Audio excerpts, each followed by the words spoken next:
Hello cricket station viewers எல்லாருக்கும் வணக்கம். நான் உங்க சஞ்சீவ், என் கூட ரிச்சார்ஜ் இருக்காரு. இன்னைக்கு தேர்ட் T20 மேட்ச் இங்கிலாந்து ரொம்ப கம்ஃபர்டபுளாக ஜெயிச்சிட்டாங்கன்னு சொல்லலாம். ரிச்சார்ஜ், ஃபர்ஸ்ட் பிச் கண்டிஷன்ஸ் எப்படி இருந்தது? அதுக்கப்புறம் இங்கிலாந்தோட பேட்டிங் பற்றி சொல்லுங்க, கேட்போம் ஃபர்ஸ்ட். ஒரு ரொம்ப நல்ல விஷயம் என்னன்னா செஞ்சு, ராஜ்கோட்ல பொதுவாகவே பார்த்தீங்கன்னா ஒரு மாதிரி பிளாட் விக்கெட், பேட்டிங் விக்கெட் தான் கொடுப்பாங்க. அதில் டியூவும் வந்தால் மேட்ச் ஒன் சைடாக போயிடும் அப்படிங்கிற கண்டிஷன் தான் இருந்துச்சு.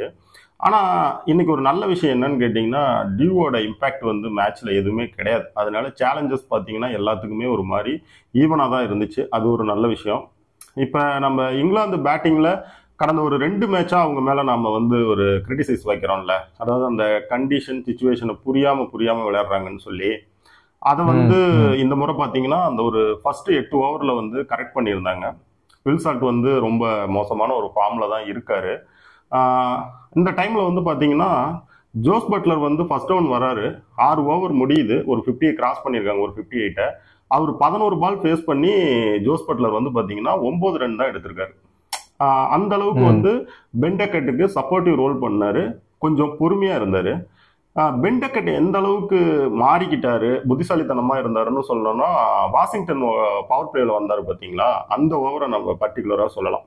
எப்படின்னா, வாஷிங்டன் சுந்தர் ஓவர் வந்தப்ப உங்களுடைய அந்த ஸ்ட்ரெயிட்டா இருக்கிற அந்த மிட் ஆஃப் ஃபீல்டரை தூக்கி நீங்க பவுண்டரி லைன்ல லாங்கா வச்சீங்கன்னா, இவர் என்ன செய்யறாரு அப்படின்னு பாத்தீங்கன்னா ரிவர்ஸ் ஸ்வீப்புக்கு போறாரு. நெக்ஸ்ட் அதே நீங்க ஃபீல்டரை தூக்கி இன்னர் சர்க்கிள்ல கொண்டு வைக்கிறப்ப இவர் என்ன பண்றாருன்னா, ஸ்டெப் அவுட் பண்ணி இறங்கி போய் தலைக்கு மேல அடிக்க பாக்குறாரு. அந்த அளவுக்கு ஒரு கால்குலேட்டட் ரிஸ்க் தான் எடுத்தாங்க. டக்கேட்டோட பேட்டிங் நம்ம ரொம்ப நாளா பார்த்துட்டு இருக்கோம். அவர் பேட்டிங் ஏதோ ஒரு மெச்சூரிட்டி தெரியற மாதிரி இருக்கு. உங்களுக்கு அப்படிதான் தோணுதுங்களா? யார், பென் டக்கெட்டா? ஆமா ஆமா ஆமா, அவர் இந்த மேட்சுக்கு தானே அதுக்கு வந்திருக்காரு. ஏன்னா இந்த 2 மேட்சும் அவரோட அப்ரோச் கொஞ்சம் இதாக தான் இருந்துச்சு. இன்னைக்கு மேட்ச்ல அந்த பிரில்லியன்ஸ் அவருக்கு நல்லா இருந்துச்சு, ஒரு கால்குலேட்டர் ரிஸ்க். இவங்க என்ன செஞ்சாங்கன்னா, போன 2 மேட்ச்ல செய்யாததை பட்லர் அண்ட் பெண்டக்கட் இந்த முறை செஞ்சாங்க. முதல் 8 ஓவருக்கு பாத்தீங்கன்னா 74 ரன். இதே ஃபர்ஸ்ட் 2 மேட்சை பாக்குறப்ப முதல் மேட்ச்ல 10 ஓவருக்கு 74 ரன் 4 விக்கெட்டு, செகண்ட் மேட்ச்ல 10 ஓவருக்கு 78 ரன் 4 விக்கெட். ஆனா இந்த முறை 8 ஓவருக்கு 78 ரன் ஒரே விக்கெட் தான். ஸோ அந்த அளவுக்கு இவங்க ஒரு பேஸ் நல்லதா 2 பேரும் சேர்ந்து பெண்டக்கட் அண்ட் ஜோஸ் பட்லர் செட் பண்ணாங்க. இது வரைக்கும் இங்கிலாந்துக்கு எல்லாமே சரியா தான் போச்சு. அப்புறம் அடுத்துதான் வந்தா ஆக்சுவலி நானே உங்ககிட்ட வருண் சக்கரவர்த்தி கேட்கணும்னு நினைச்சேன். அதுக்கப்புறம் தானே வந்தாரு. 4 ஓவர் 24 ரன் 5 விக்கெட் வேற. நீங்க என்ன நினைக்கிறீங்க அவரை பத்தி? கொஞ்சம் எக்ஸப்ஷனல் பர்ஃபார்மன்ஸ் தான், கம்பேக் அப்புறம் பிரமாதமா போட்டிருக்காரு. அந்த பஞ்சு தான் சொல்லலான்னு இருந்தேன். அப்புறம் தான் அடுத்துதான் வந்தார் விநாயக் மகாதேவ் அப்படிங்கிற மாதிரி வருண் சக்கரவர்த்தி குதிச்சாரு. வருண் சக்கரவர்த்தி பாத்தீங்கன்னா இன்னைக்கு மேட்ச்ல 4 ஓவர் போட்டிருக்காரு, ஒரு 24 ரன் கொடுத்திருக்காரு, 5 விக்கெட் எடுத்திருக்காரு. பொதுவா ஒரு T20 டீம்ல ஒரே ஒரு நல்ல பவுலர் மட்டும் ஒரு டீம்ல இருக்கிறாங்கன்னா பேசிக்கா என்ன பண்ணுவாங்க அப்படின்னு பாத்தீங்கன்னா, அந்த நல்ல பவுலருக்கு ஃபுல் அண்ட் ஃபுல் பாத்தீங்கன்னா ரெஸ்பெக்ட் பண்ணுவாங்க. மீதி இருக்கிற எல்லா பவுலரையும் அட்டாக் பண்ணுவாங்க, விக்கெட்டை காப்பாத்தி வச்சுக்கிட்டு. இது பொதுவா உதாரணமா சொல்லணும்னா நம்ம IPL சொல்லலாம். சன்ரைசர்ல பாத்தீங்கன்னா ரஷீத் கான் விளையாடுறப்ப அவருக்கு 4 ஓவருக்கு 24 ரன்னு ஒரு மாதிரி டிசைட் பண்ணிட்டு வந்துருவாங்க. மும்பை இந்தியன்ஸ்ல பும்ராவுக்கு ஒரு 4 ஓவருக்கு 24 ரன், விக்கெட் கொடுக்க மாட்டாங்க. ஸோ அதனால அவங்களுக்கு பாத்தீங்கன்னா அந்த விக்கெட் எடுக்கிற ஆவரேஜ் கொஞ்சம் கம்மியா இருக்கும். ஆனா அவங்கள சுத்தி இருக்கிற மற்ற பவுலர் அட்டாக் பண்ணி தான் ரன் எடுப்பாங்க. இன்னைக்கு 8 ஓவருக்கு ஒரு நல்ல பேஸை செட் பண்ணி ஒரு இங்கிலாந்து எல்லா தப்பையும் சரி பண்ணிடுச்சுடா அப்படின்னு நம்ம யோசிக்கிறப்ப அவங்க என்ன செஞ்சாங்கன்னு பாத்தீங்கன்னா, கிடையாதுங்க. 8 ஓவருக்கு மட்டும்தான் நாங்க ஒரு புத்திசாலித்தனமான இங்கிலாந்து தான் இருப்போம், அப்புறம் நாங்க வழக்கமா அந்த பாஸ் பால்குள்ள தான் போயிடுவோம் அப்படிங்கிற மாதிரி உள்ள பூந்துட்டாங்க. அங்க இருந்து பாத்தீங்கன்னா கொத்து கொத்தா விக்கெட் விழுது.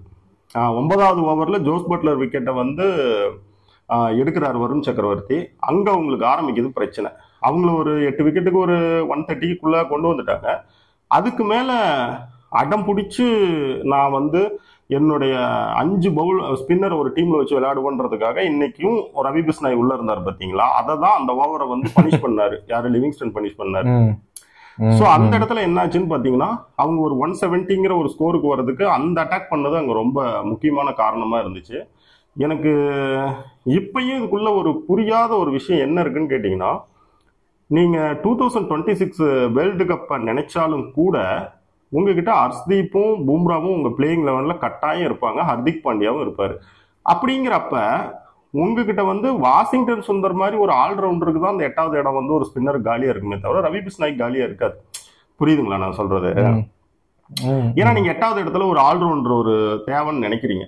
ஒரு ஃபாஸ்ட் பவுலிங் ஆல்ரவுண்டர், ஒரு ஸ்பின்னர் ஆல்ரவுண்டர். நீங்க பெரும்பாலும் ஸ்பின்னர் ஆல்ரவுண்டர் தான் விரும்புறீங்க. அப்படி இருக்கிறப்ப என்னோட கொஸ்டின் என்னன்னா, நீங்க அப்படித்தானே அங்கேயே போறீங்க. இன்னைக்கு கூட பாத்தீங்கன்னா ஹர்ஷ்தீப் சிங் காயம் அப்படி இப்படின்லாம் எதுவும் கிடையாது. ஆனா நாங்க அந்த ஒரு ஃபாஸ்ட் பவுலர் வச்சு விளையாடுவோன்றதுக்காக விளையாடுறாங்கல்ல.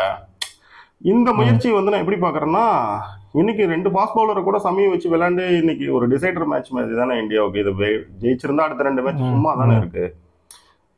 அந்த 2 ஃபாஸ்ட் பவுலருக்கு போகணும் அப்படின்னு நான் முன்ன இருந்து சொல்றேன்ல, அந்த மாதிரி போயிருந்தா நல்லா இருந்திருக்கும். அந்த ஒரு இதை நான் ஃபர்ஸ்ட் ஷம்மி பேரை பார்த்துட்டு சரி 2 ஃபாஸ்ட் பவுலரும் போயிருக்காங்க, கடைசியா நம்ம சொன்னதை கேட்டாங்கன்னு நினைச்சேன். அப்புறம் பார்த்தா ஹர்ஷ்தீப் உட்காந்து ஷம்மி உள்ள எடுத்துருக்காங்க. இல்ல நாம எதுக்காக சொல்றோம்னா, எப்படியுமே உங்க பிளேயிங் லெவல்ல ஹர்ஷ்தீப் அண்ட் பும்ரா வந்து 2026 T20 கம்பல்சரி. அப்படி இருக்கிறப்ப நீங்க 2 ஃபாஸ்ட் பவுலர் விளையாடி பார்க்கலாம். அதனால ஒன்றும் தப்பு கிடையாது. ஓகே, பவுலிங்ல ஒரு 170க்கு வந்து ஒரு 200 அடிக்கக்கூடிய ஒரு விக்கெட்ல நீங்க எதிர் டீம் மடக்குறீங்கன்னா பரவாயில்லதான். அது வந்து நம்ம வந்து மோசம் அப்படின்லாம் சொல்லல. பட் விளையாடி இருக்கலாம் இன்னொரு ஃபாஸ்ட் பவுலரை, அப்படிங்கறத மட்டும்தான் நான் சொல்றேன். ஆக்சுவலி இது வந்து நான் வந்து டாபிக் விட்டு ரொம்ப டிவியேட் பண்ண விரும்பல. ஆனா வந்து ஒரு சின்ன 2-3 ஸ்டாட்டிஸ்டிக்ஸ் சொல்லணும்னு நினைக்கிறேன் வருண் சக்கரவர்த்தியை பத்தி. இந்த 10 ஓவருக்கு வந்து இந்த 4 ஓவர் போட்டிருக்காருல்ல, 5 விக்கெட் எடுத்திருக்காரு. கடைசி ஒரு 10 மேட்சா பாத்தீங்கன்னா மொத்தம் 27 விக்கெட் எடுத்திருக்காருங்க ஆவரேஜா. இந்த 10 மேட்ச்லயே அவர் கம்பேக் அப்புறம் வந்து இந்த 10 மேட்ச்லயே வந்து கிட்டத்தட்ட 2 மேட்ச்ல வந்து 5 விக்கெட் ஹால் எடுத்திருக்காரு. சரிங்களா? 5 விக்கெட் ஹால்ல வந்து 16 மேட்ச்ல T20ல எடுத்ததுல ஒரு வேர்ல்ட் ரெக்கார்ட் பண்ணிருக்காரு. ரொம்ப குயிக்கா 2 முறை. இல்ல அது மட்டும் இல்லாம என்ன ஒரு சோகம்னா, அந்த கடைசி 10 மேட்ச்ல 2 5 விக்கெட் ஹால் எடுத்திருக்காரு சொன்னால 2 மேட்ச்ல அந்த 2 மேட்ச் தான் இந்தியா தோத்துருக்கு. இந்தியா சரிங்களா, மீதி எடுத்து எல்லாமே ஜெயிச்சிட்டாங்க. பட் இதுல அதான் நான் ரொம்ப டிவேட்லாம் பண்ணல டாபிக்ல இருந்து. ஆனா ஒரு ஸ்ட்ரைட் ஃபார்வர்டான கேள்வி கேட்கிறேன். நம்ம அந்த சாம்பியன்ஸ் வேற ஃபார்மேட் தான், ஆனா ஒயிட் பால் சாம்பியன்ஸ் டாபிக் அந்த 15வது பிளேயரா சுந்தர் எடுத்ததுக்கு சக்கரவர்த்தி எடுக்காம ஒரு சின்ன ட்ரிக்கை மிஸ் பண்ணிட்டாங்கன்னு நினைக்கிறீங்களா, இல்ல எப்படியும் ஒரு ஸ்குவாட்ல 11ல சான்ஸ் இருந்திருக்காது அப்படின்றதால வந்து எடுக்காது கரெக்ட் தான் நினைக்கிறீங்களா? ஜஸ்ட் ஒன் வேர்ட்ல முடிச்சிருங்க நம்ம அடுத்த டாபிக். என்ன பொறுத்த வரைக்கும் வேற ஒரு கிரிக்கெட் போர்டா இருந்தா கொண்டு கூட போய் பார்த்துருக்கலாமே அப்படின்னு சொல்லலாம். பிசிசிஐ பொறுத்த வரைக்கும் நிறைய பிளேயர்ஸ் இருக்காங்க செஞ்சு, அந்த மாதிரி நம்ம பேச போனோமா பேசிட்டே இருக்கணும். இல்ல அதனாலதான் நான் ரொம்ப வந்து, ஏன்னா மக்கள் இப்ப நம்ம பேச ஆரம்பிச்சோம்னா ரீசன்சி பயஸ்ல பேசுறோம், வேற ஃபார்மேட் நிறைய பேசுவாங்க. எனக்கு ஜஸ்ட் கேட்கணும்னு தோணுச்சு, கேட்க ஆர்வம் இருக்க ஆடியன்ஸ்க்காக. நம்ம அடுத்த கேள்விக்கு போயிடலாம் ரிச்சர்ட்ஸ். இப்போ வந்து பாத்தீங்கன்னா இந்தியா செஞ்ச தவறுகள் என்ன, அதை பத்தி சொல்லுங்க. இதுல வந்து ஹாரி ப்ரூக் வந்து கண்டினியூவா ஸ்பின்னர்ஸ் கிட்ட ஒரே மாதிரி அவுட் ஆயிட்டு இருக்கிற ஒரு விஷயத்த நம்ம பாக்குறோம். நான் ஏற்கனவே நம்மளுடைய இதுல சொல்லியிருப்பேன், சஞ்சு சாம்சன் தலைக்கு மேல தொங்குன அதே பழைய கத்தி இப்பயும் தான் தொங்கிட்டு இருக்கு. இந்த சீரீஸ்ல ஒரு அளவுக்காவது பண்ணணும், அப்பதான் அவர் கண்டினியூ ஆகிறதுக்கு இருக்கும். ஏன்னா அவர் தூக்கி விட்டுட்டு யாரையாவது உள்ள இவங்க எப்ப கொண்டு வருவாங்கன்னா நம்மளால சொல்லவே முடியாது. ஏன்னா சரித்திரம் அதை தானே சொல்லி இருக்கு நமக்கு. இது வரைக்கும் சஞ்சு சாம்சனுக்கு என்னென்ன நடந்திருக்கு அப்படிங்கிறத வச்சு நம்ம பாக்குறப்ப ஸோ வந்து அவருக்கு இது முக்கியமான சீரீஸ். ஆனா பட் வந்து தொடர்ந்து என்ன நடக்குது அப்படின்னு பாத்தீங்கன்னா, சஞ்சு சாம்சன் வந்து ஒரு மாதிரி லெக் ஸ்டம்ப்ல இருப்பாரு. அதனால நீங்க அவரோட அந்த இடுப்பு பகுதி, அந்த கேஜ் இருக்குல்ல, ரிப்பேஜ் இருக்குல்ல, இத வச்சு நீங்க அட்டாக் பண்ணி என்ன பண்றீங்க, ஃபாலோ பண்ற அவரை பாடிக்குள்ள ஃபாலோ பண்ற பவுன்சரை தான் அவருக்கான ஒரு ஸ்ட்ராட்டஜியா யூஸ் பண்றாங்க. கண்டினியூவா என்ன ஆகுதுன்னு கேட்டீங்கன்னா 3 மேட்சுமே ஆர்ச்சர் கிட்டயே அந்த ஒரே மாதிரி பந்துக்கு மட்டும்தான் அவர் அவுட் ஆயிருக்காரு. இன்னைக்கு வந்து இந்த மேட்சுக்கு முன்னாடி நான் பார்த்தா அதுல நிறைய அவர் ஒர்க் பண்ணிட்டு இருக்காரு நெட்ஸ்ல அப்படிங்கிற மாதிரி எல்லாம் படிச்சேன். நிச்சயம் அவர் பண்ணுவாங்க. ஆனா மறுபடியும் அது வந்து அவர் கண்டினியூ ஆகிறது வந்து ஐயோ அவ்வளவுதான் எல்லாம் முடிஞ்சிருச்சு, இப்படி ஒரு பெரிய தப்பா பண்ணலாமா அப்படிங்கிற மாதிரி ஒரு சீனாலாம் நான் சொல்லல. அவருக்கு பொறுத்த வரைக்கும் இங்க உள்ள வெளியின்னு ஒரு கேம் போயிட்டு இருக்கும்ல, அதனால நமக்கு என்னன்னா கொஞ்சம் சீக்கிரம் அவர் சுதாரிச்சிட்டாருன்னா பரவாயில்ல அப்படிங்கிற மாதிரி இருக்கு. ரெண்டாவது அவர் வந்து அவரோட கண்டினியூவா அதுலயே போறாரு. இன்னொரு விஷயம், அபிஷேக் சர்மாவை பத்தி நம்ம பொதுவாகவே சொல்றது என்னன்னா, டிராவிஸ் ஹெட்டுக்கும் அபிஷேக் சர்மாவுக்கும் ஒரு வித்தியாசம் இருக்குது. டிராவிஸ் ஹெட் வந்து திடீர்னு பாத்தீங்கன்னா ஒரு மாதிரி இருப்பாரு, டக்குன்னு ஒரு செல்லுக்குள்ள போயிட்டு அங்க இருக்கிற கண்டிஷன் எல்லாம் பார்த்து அதுக்கு தகுந்த மாதிரி அடாப்ட் ஆகி ஒரு மாதிரி வித்தியாசமா ஒரு பிரில்லியண்டா அட்டாக் பண்ணுவாரு. ஆனா அபிஷேக் வந்து பாத்தீங்கன்னா ஹெட் கிட்ட இருந்து இந்த விஷயத்துல கொஞ்சம் கீழே இருப்பா. அப்படி நான் பேட்டை விட்டுக்கிட்டே இருப்பேன் அப்படிங்கிற மாதிரி தான் இருக்குது. ஏன்னா எங்கேயாவது நீங்க ஒரு மாதிரி போயிட்டு இருக்கப்ப உங்க அப்ரோச்ல எங்க வேணாலும் நீங்க விக்கெட் கொடுக்குற இடத்துல இருப்பீங்க அப்படின்னா அது வந்து அவங்களுக்கு தான் ஃபியூச்சரை வந்து கொஞ்சம் கேள்விக்குறியாக்கும். சரி அது அதான் நீங்க சொல்றது பாத்தீங்கன்னா வந்து அவரோட சன்ரைசர்ஸ் பார்ட்னர் கிட்ட இருந்தே வந்து அவர் வந்து விஷயத்தை கத்துக்கலாம். கொஞ்சம் பிச்சை அனலைஸ் பண்ணி, கண்டிஷன் அனலைஸ் பண்ணி ஆடுறது. ஆமா ஏடாபுரமா பேட்டை விட வேணாம்னு சொல்ல வரீங்க. ஆமா நம்ம வந்து ஹெட்டை வந்து சும்மா அப்படியே கண்ணை மூடிட்டு சுத்துற பேட்ஸ்மேன் எல்லாம் கிடையாது. அதுக்கு நிறைய விஷயம் பேசணும். ஆனா இதுல இருந்து நம்ம வெளியே போயிடுவோம் ஹெட்டை பத்தி. இல்ல இது நீங்க மட்டும் இல்ல, நிறைய ஃபார்மர் இந்தியன் கிரிக்கெட்டர்ஸ் கூட வந்து அந்த சவுத் ஆப்பிரிக்கா சீரீஸ்ல வந்து அவர் கொஞ்சம் கம்மி ரன்ஸ் எல்லாம் அடிக்கும் போது அவங்க அட்வைஸ் பண்ணதே அபிஷேக் சர்மாக்கு அதுதான். நீ அக்ரெசிவ் பேட்ஸ்மேன் ஒத்துக்கணும், அதுக்குன்னு நீங்க ரேண்டமா இப்படி எல்லா பாலும் சுத்தணும்னு அவசியம் இல்லை, கொஞ்சமாவது கண்டிஷனை புரிஞ்சு ஆடுங்க. ஏன்னா அந்த ஒரு பொசிஷனுக்கு உள்ள வரதுக்கு ரெடியா நிறைய பேர் இருக்காங்க. யசஸ்வி ஜெய்ஸ்வாலே இருக்காரு, சரிங்களா? நிறைய பேர் இருக்காங்கன்னு மக்கள் சொல்றாங்க. மேல சொல்லுங்க. அண்ட் நீங்க ஆரம்பிக்க இந்த கேள்வியும் கேட்டணும். தொடர்ந்து ஒரு சொற்ப ரன்கள்லயே அவுட் ஆயிட்டு இருக்காரு சூரியகுமார் யாதவ். கேப்டன்சி வர அவர் தான் 26 கேப்டனாவும் இருப்பாரு. அது உங்களுக்கு ஒரு கன்சர்னா படலையா? இல்ல எனக்கு பொறுத்த வரைக்கும் எப்படின்னா, டக்குன்னு சூரியகுமாரோட அவருடைய ஃபேவரைட்டோட அந்த ஃபார்மேட்ல வந்து நம்ம சீல் அடிக்க தேவையில்ல, இப்படிதான் அவர் இந்த கண்டிஷன்ல தான் இருக்காரு அப்படிங்கிற மாதிரி டச் எல்லாம் பாத்தீங்கன்னா பிரமாதமா தாங்க இருக்குது. அது வந்து சும்மா அது வந்து கொஞ்சம் ஏதோ நடக்குது. அது வந்து சும்மா மென்டல் சம்மந்தப்பட்டது, ஏதோ ஒரு ஷார்ட் செலெக்ஷன் சம்மந்தப்பட்டது. அவங்களாம் சீக்கிரம் வந்துருவாரு. அது ஒரு பெரிய விஷயமா எனக்கு படல. ஆனா இந்த மேட்ச்ல அவர் குயிக்கா வெளில போனதும் தான் ஒரு காரணமா இருக்கு. அந்த அப்ரோச்சை மட்டும் அந்த இடத்துல நம்ம பார்க்கலாம் வேணாம். ஏன்னா ஒரு பவர் பிளேவோட அந்த ஒரு லாஸ்ட் ஓவர்ல நம்ம இருக்கிறோம். அப்படியே அங்க இருந்து ஒரு 8 அல்லது 10 ஓவர் வரைக்கும் திலக்வர்மா கூட சேர்ந்து ஒரு டிராவல் போடலாமா, ஏன்னா நம்ம ஒரு 50 ரன்னுக்கு பக்கத்துல தானே இருக்கோம் அப்படிங்கிற மாதிரி ஏதாவது யோசிச்சிருக்கலாம். அந்த அப்ரோச் தான் வெளியில கூட ஒரு மாதிரி கிரிக்கெட் நல்லா பார்க்கக்கூடிய ஆட்கள் சொல்லக்கூடிய விமர்சனம் வந்து என்னன்னா, இந்த அப்ரோச் எல்லா நேரத்திலையும் செல்லுமா, டோட்டலா இவங்க ஒரு பேட்டிங் யூனிட்டுக்கு ஒரு அப்ரோச் வச்சிருக்காங்கல்ல, அடிச்சுட்டே இருப்பாங்கிற அப்ரோச், அந்த பிரச்சனை. திலக்வர்மாவை நம்ம எதுவுமே சொல்ல முடியாது நம்ம, ஏன்னா அந்த பால் வந்து அந்த விக்கெட்ல அவ்வளோ பெரிய டர்ன் ஆகுன்றதெல்லாம் யாரும் நினைக்க மாட்டாங்க. ஆனா இதுல வந்து ஒரு நம்ம பேட்ஸ்மேன் கிட்ட அதுக்கு அடுத்து வந்து ஒரு முக்கியமான விஷயம் இருக்கு. என்ன ஒரு அப்ரோச்ல ஒரு பிரச்சனை இருந்துச்சு, இன்னொரு அப்ரோச்லயும் பிரச்சனை இருந்துச்சு. அது எப்படின்னா, அவங்க கிட்ட இருக்கிறது ஒரு லோன்லி ஸ்பின்னர் தான். யாரு? ஆதில் ரஷீத் தான். இப்ப இங்கிலாந்து வந்து ஸ்பின்னருக்கு தடுமாறுறாங்க அப்படின்னு நீங்க சொல்றீங்க. நீங்களே ஆக்சுவலி ஒரு ஸ்பின்னர் கிட்ட தானே தடுமாறிட்டு இருக்கிறீங்க. அவங்க வச்சிருக்கிறது ஒரே ஸ்பின்னர். அந்த ஒரு ஸ்பின்னர் அவங்களால எதுவுமே பண்ண முடியலையே. கடந்த 2 மேட்சாவே நீங்க பாருங்க, எதுவுமே பண்ண முடியலையே. ரைட் லெப்ட் காம்பினேஷன் கொண்டு வரீங்க, அது வந்து பவுலரோட லைன் அண்ட் லென்த்தை உடைக்கிறதுக்கு தானே. அப்போ ஒரு ஸ்பின்னர் வந்து இன்னைக்கு பாத்தீங்கன்னா ஏர்ல வந்து அவர் ஃபிளைட் பண்ணிக்கிட்டே இருக்காரு மெதுவா. அப்ப நீங்க ஸ்டெப் அவுட் பண்ணாம பவுலரோட லைன் அண்ட் லென்த்தை எப்படி உடைப்பீங்க? உடைக்கவே முடியாது. இன்னொன்னு அவர் வேகமா போடல, பெருசா போடல, அவர் வெளியில இருந்து ஓவர் டர்ன் பண்ணி தான் இது பண்ணிட்டே இருக்காரு, மெதுவா போட்டுக்கிட்டே இருக்கிறாரு. அப்ப நீங்க ஸ்டெப் அவுட் பண்ணலன்னா உங்களால ஸ்கோர் பண்ணவே முடியாது. ஸோ அந்த மாதிரி இருக்கிறப்ப நீங்க இந்தியன் பேட்ஸ்மேன் ஒரு லெஃப்ட் ஹேண்டர் கூட, ஒரு அக்ஷர் படேல் அண்ட் வாஷிங்டன் சுந்தர் யாருமே ஆதில் ரஷீதுக்கு ஸ்டெப் அவுட் பண்ணவே போகல. அப்ப வந்து ஸ்டெப் அவுட் பண்ணாதனால அவர் என்ன ஆகுதுன்னு கேட்டீங்கன்னா, அவர் இன்னும் செட்டில் ஆகுறாரு லைன் அண்ட் லென்த்ல, நல்லா ஆத்துறாருன்னு வச்சுக்கோங்களேன். ஏர்ல போட்டுக்கிட்டே இருக்கிறாரு.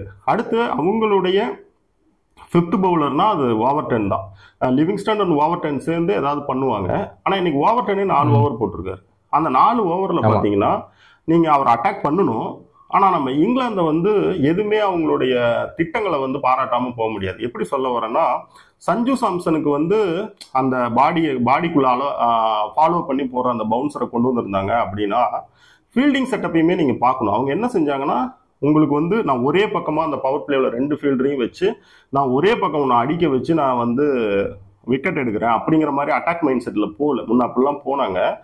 என்ன மாத்திக்கிட்டாங்க அப்படின்னு பாத்தீங்கன்னா, ஒரு பக்கம் உங்களுக்கு டீப் ஃபைன் லெக் வச்சாங்கன்னா, இன்னொரு பக்கம் லாங் தேர்ட் மேனும் வச்சுக்கிட்டாங்க ஆஃப் சைடு. புரியுதுங்களா? பின்னாடி ரன்னும் கண்டெயின் பண்ணணும், நாங்க விக்கெட்டும் எடுக்கணும் அப்படிங்கிற மாதிரி தான் போனாங்க. இதுல நீங்க நல்லா கவனிச்சீங்கன்னா, பென் டக்கெட்டுக்கு ஹர்திக் பாண்டியா போட்ட ஓவர்ல இதுக்குள்ள அவங்க வரல. என்ன செஞ்சாங்க அப்படின்னு பாத்தீங்கன்னா, ஒரு பாயிண்ட்ல, ஒரு டீப் பாயிண்ட்ல ஒரு ஃபீல்டரை இந்த பக்கம் ஆஃப் சைடு வச்சுட்டு, நீங்க அந்த பக்கம் ஒரு ஃபைன் லெக், அதாவது மேல லெக் சைட்ல வைக்கலாம், அல்லது வந்து ஒரு டீப் ஸ்கொயர் லெக் அந்த மாதிரி வச்சு ஒரு பவுன்சரை யூஸ் பண்ணி பார்த்துருக்கலாம். ஆனா பென் டக்கெட்டுக்கு இவங்க என்ன செஞ்சாங்கன்னா, அந்த பக்கம் லாங் லெக்லயே ஒரு ஃபீல்டரு, அதுக்கு பக்கத்துல ஒரு மாதிரி square leg, deep square leg மாதிரி ஒரு 2 ஃபீல்டரையும் பவர் பிளேவில் லெக் சைடு பேக்லயே வச்சுட்டு பென் டக்கெட்டுக்கு போட்டாங்க. பென் டக்கெட் என்ன பண்ணாருன்னா, ஃபர்ஸ்ட் கொஞ்சம் ரூம் கொடுத்து அடிக்க போய் ஏமாந்தாரு. அப்புறம் ரூம் கொடுக்கவே போகல, நின்ன இடத்துல நின்று அடிச்சாரு. அப்புறம் ஹர்திக் பாண்டியாவே ரூம் கொடுத்தாரு, அப்புறம் ஆஃப் சைட்ல அடிச்சாரு. அதுக்கப்புறம் 2 பக்கமும் அடிச்சிட்டாருன்னு சொல்லிட்டு பந்தை கொஞ்சம் ஃபுல்லா போட்டாரு. அதை தூக்கி கவு கார்னர்ல லெக் சைடு அடிச்சாரு. 3 பவுண்டரி கண்டினியூவா ஹர்திக் பாண்டியா ஓவரில் அடிச்சிருப்பாரு. ஸோ அப்போ வந்து ஒரு பிளாட் விக்கெட்டு ரன் கண்டென்ட் பண்ணி பவர் பிளேவுல போகலாம் அப்படிங்கிற மாதிரி இல்லாம அந்த விக்கெட் எடுக்கிற ஐடியாக்குள்ள அவங்க போய் மாட்டினாங்க அந்த ஒரு ஓவர்ல. ஆனா இங்கிலாந்து இதை செய்யலன்னு நான் சொல்ல வரேன். புரியுதுங்களா? அவங்க ரன் கண்டென்ட் பண்ணவும் பார்த்தாங்க, சேம் டைம் வந்து விக்கெட் எடுக்கிறதுக்கான ஃபீல்டு பிளேஸ்மெண்ட்டையும் வச்சிருந்தாங்க. அது ரொம்ப ஒரு முக்கியமான விஷயம். இது நீங்க ஓவர் டென்னையே ஒரு சின்ன உதாரணமா எடுத்துக்கிட்டீங்கன்னா, அவங்க என்ன செஞ்சாங்கன்னா, உங்களுக்கு வந்து ஒரு மாதிரி ஆர்க்லயே வந்து பந்த கொடுக்க கிடையாது. ஒன்று எப்படி போனாங்கன்னா, ஸ்லோவா ஷார்ட் பால் போட்டாங்க. அப்படி இல்லைன்னா என்ன செஞ்சாங்கன்னா, பாலை கொண்டு வந்து ஃபுல்லா போட்டாங்க உங்களுக்கு காலுக்குள்ள. புரியுதுங்களா?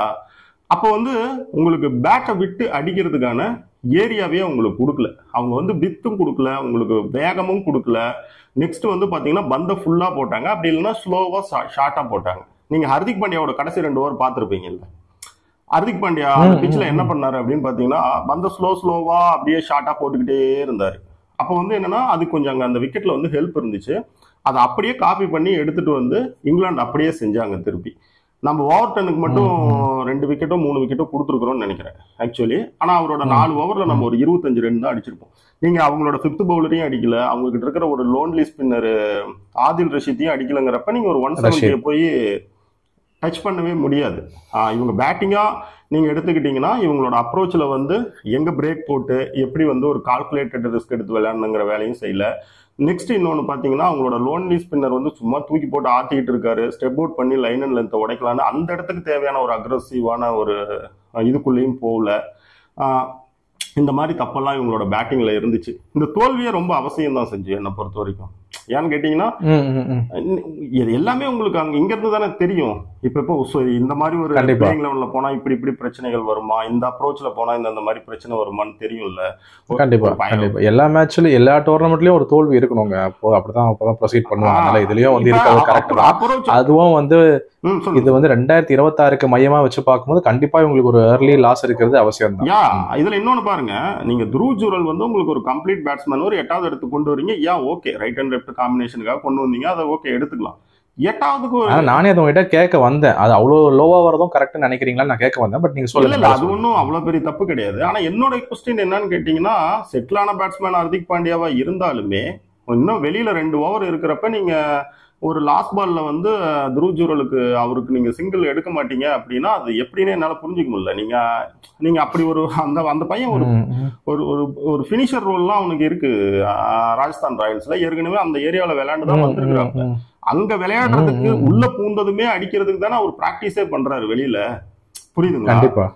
அப்ப அந்த தம்பி வந்து ஒரு லாஸ்ட் பாலுக்கு நீங்க சிங்கிள் போக மாட்டேன்னு ஹர்திக் பாண்டியா சொல்றது என்னால வந்து புரிஞ்சுக்க முடியல. ஹர்திக் பாண்டியா டக்குன்னு இந்த மாதிரி பிரச்சனைகள்ல தான் சிக்கிக்குவாப்ல. ரொம்ப ஒரு மேல கிரிட்டிசைஸ் வந்துடும். நம்ம அந்த மாதிரி அவரை ஒரு குற்றவாளி ஆக்குற ஐடியாலாம் நமக்கு கிடையாது. நான் என்ன சொல்றேன் அப்படின்னா, அது செஞ்சிருக்க தேவையில்ல. அவர் வந்து உங்களுக்கு ஒரு ப்ராப்பர் பேட்ஸ்மேன். இந்த ரோல் வந்து அந்த தம்பி ஐபிஎல்ல ஒரு பெரிய டீமுக்கு செஞ்சிட்டு இருக்காரு. ஏங்க ராஜஸ்தான் ராயல்ஸ் அவர் ரிட்டையர் பண்ணது காரணமே அந்த ஃபினிஷர்ன்ற ஒரு இதுக்காக தாங்க, ரோலுக்காக தான் ரிட்டையர் பண்ணிருக்காங்க. அதனால வந்து அவர் அதை வந்து மைனஸ்ல வச்சு ஸ்ட்ரைக் கொடுத்துருக்கலாம். கரெக்டா நீங்க கட்டாயமாவே கொடுக்கணும். அந்த மாதிரி இப்ப இந்த மாதிரி இதெல்லாமே நீங்க வந்து இந்த தோல்வியில இருந்து எடுத்துக்கணும். இவங்க அதாவது 2 ஃபாஸ்ட் பவுலரை வச்சு விளையாடணும். அப்புறம் வந்து அந்த கண்டிஷனை புரிஞ்சுக்கிட்டு அதுக்கு அப்ரோச் பண்ணணும். அஸ்வின் ஒன்று செம்மையா சொல்லியிருந்தாரு, அக்ரஸிவ் அப்ரோச் அது இது எல்லாம் ஓகே, ஆனா கிரிக்கெட்ல ராஜா கண்டிஷன் தான் அப்படி இருந்தாரு. யாருமே கிரிக்கெட்டை புரிஞ்சுக்கிட்ட யாரும் சொல்றது எப்படின்னா சொல்லுவாங்கன்னா, கண்டிஷன் தான் ராஜா, அங்க அதை தாண்டி எல்லாம் நம்ம ஒன்றும் பெருசா பண்ணிட முடியாது. இது ஃபேக்ட், இதை நம்ம ஏத்துக்கணும். Sure Richards. ஆக்சுவலி இன்னொரு விஷயம் நான் சொல்ல நினைச்சேன். நம்ம போன மேட்சை சொல்லிட்டு இருந்தோம், 2 இன்னிங்ஸ்க்கு நடுவில், அதாவது 2 டிஸ்மிசலுக்கு நடுவில் அதிக ரன் வந்து திலக் வர்மா அடிச்சிருக்காருன்னு. இன்னைக்கு அந்த 18 ரன் அடிச்சதுக்கு அப்புறம் அவர் வந்து ஆக்சுவலி 336 ரன்ல இருக்காருன்னு நினைக்கிறேன். அதுதான் வந்து ஒரு ரெக்கார்டு. அது ஆக்சுவலி பாத்தீங்கன்னா அது வரைக்கும் கம்ப்ளீட்டா நாட் அவுட் ஆனவர் வந்து ஏற்கனவே ரெக்கார்டு தான், கூட ஒரு 18 ரன் ஆட் ஆயிருக்கு 2 டிஸ்மிசலுக்கு நடுவில் அவர் அடிச்ச மேக்ஸிமம் ரன்ஸ். ஸோ நம்ம இந்தியாவோட பேட்டிங்கும் பார்த்தாச்சு. உங்களுக்கு வேற ஏதாவது பேசணும்னு இருக்கா ரிச்சர்ட்ஸ்? நம்ம நிறைய பேசிட்டோம், இல்லைன்னா நம்ம வீடியோ முடிச்சுக்கலாம். இல்ல, இந்த தோல்வி அவசியமானது. இதுல இருந்து சில லெசன்ஸ் வந்து பாயிண்ட்ஸ் வந்து எடுத்துக்கணும், அவ்வளவுதான். வேற ஓகே தேங்க்யூ ரிச்சர்ட்ஸ். இங்கிலாந்து வந்து நம்ம ஒரு விஷயம் சொல்லியிருந்தோம், அவங்க வந்து பவுலிங் பிளான்ஸ்லாம் ரொம்ப அற்புதமா கொண்டு வந்திருந்தாங்க. அந்த வெற்றி ஒன்று இவங்க தப்பா விளையாண்டதுனால மட்டுமே வரல, அவங்களும் அதுக்கான உழைப்பை போட்டிருக்காங்க.